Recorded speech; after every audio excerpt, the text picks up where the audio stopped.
I'm going to take the first few minutes to go over a lot of questions that we have been getting lately. So let me just start with that. First, I wanted to make everybody aware that the reporting period, according to CMS, is 90 days if you're going to attest in the first year, which would be this year, and you have until February 29th to attest for this current year.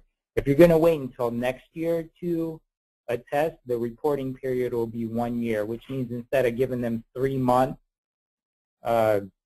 chunk of the reporting, it will be for a full year.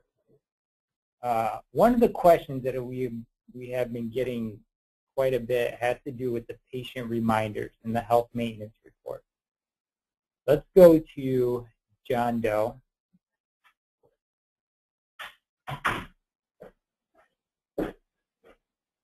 Okay, for the patient reminders and stuff to count in the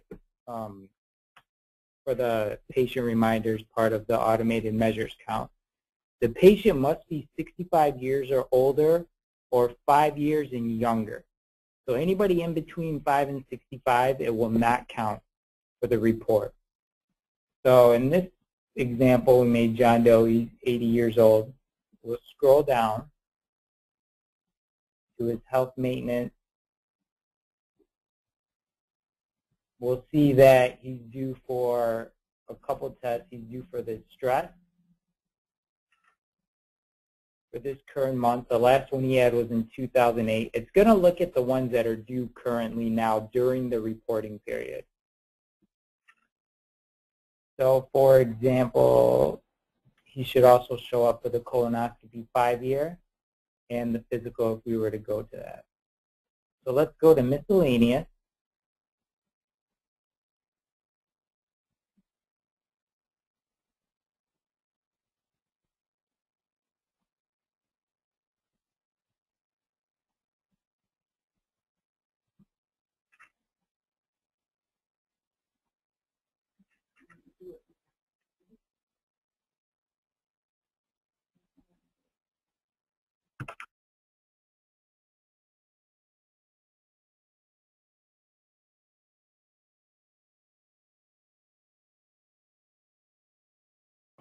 We'll select the test, and it'll bring up John Doe and Billy.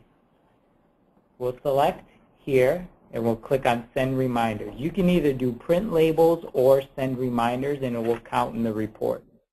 Send Reminders doesn't go anywhere now. Eventually, they will be sent out electronically, but the government hasn't finalized how they want that sent electronically yet. So as of right now, the Send Reminders button in eMedical Notes does not work. Well, it'll count for the report if you press it, if you guys don't want to waste any labels. But if you actually want to send them out, then go ahead and print the label. We'll do Send Reminders.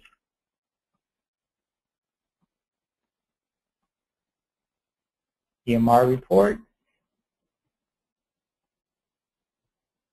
And as you can see, it counted. Like I said, it will only count as a patient 65 and older if they have a test due and it's during the reporting period, or if they're 5 years and younger as well.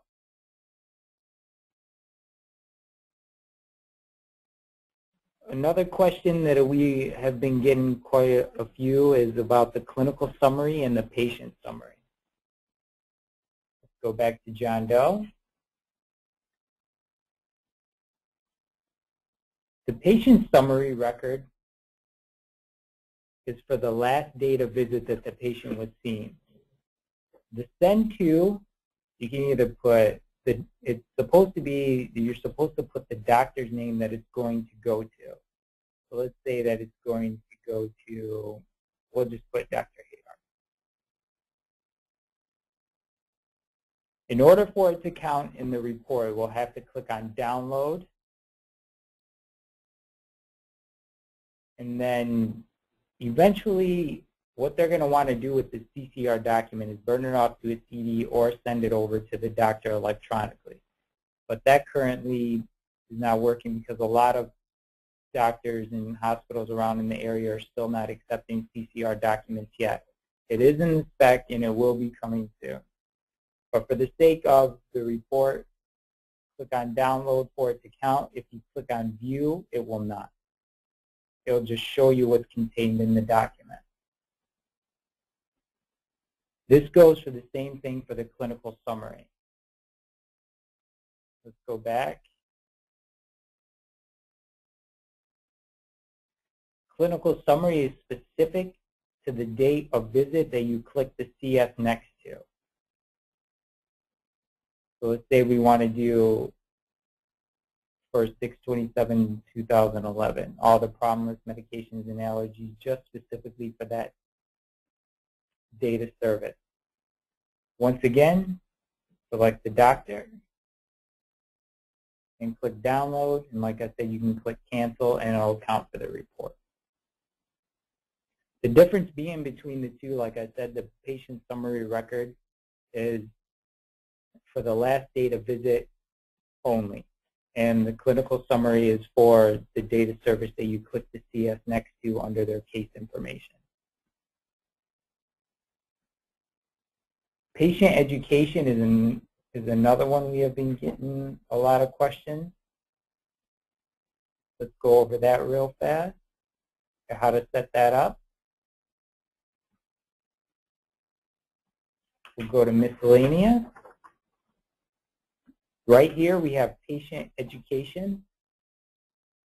First thing you want to do is click on edit patient instruction.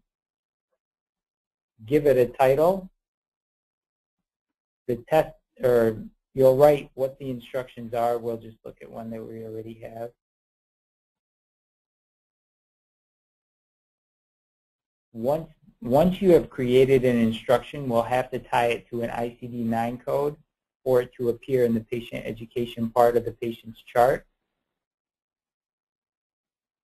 Go back to miscellaneous. Match ICD codes to instructions.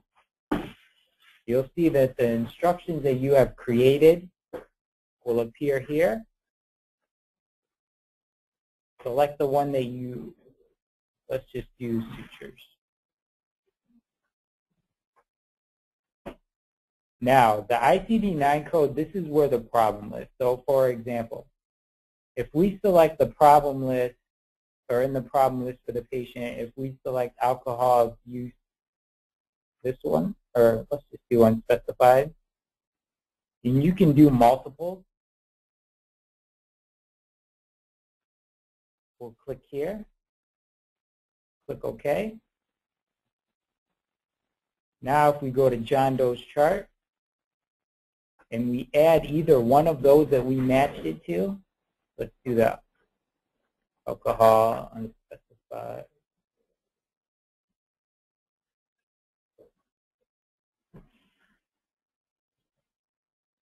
First of all, let me show you something else real quick.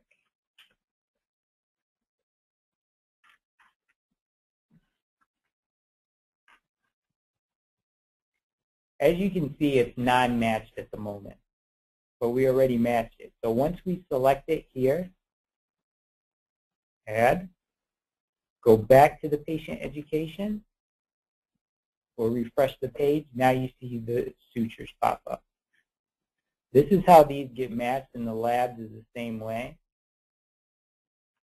We'll go back to miscellaneous. Match lab, and same thing. You'll select the instruction and the lab. So if these labs have been given out as lab orders, now the suture instructions will show up here under the patient education for you guys to print out. And this will count for patient education. You'll select the one that you want and click Print Selected Instructions.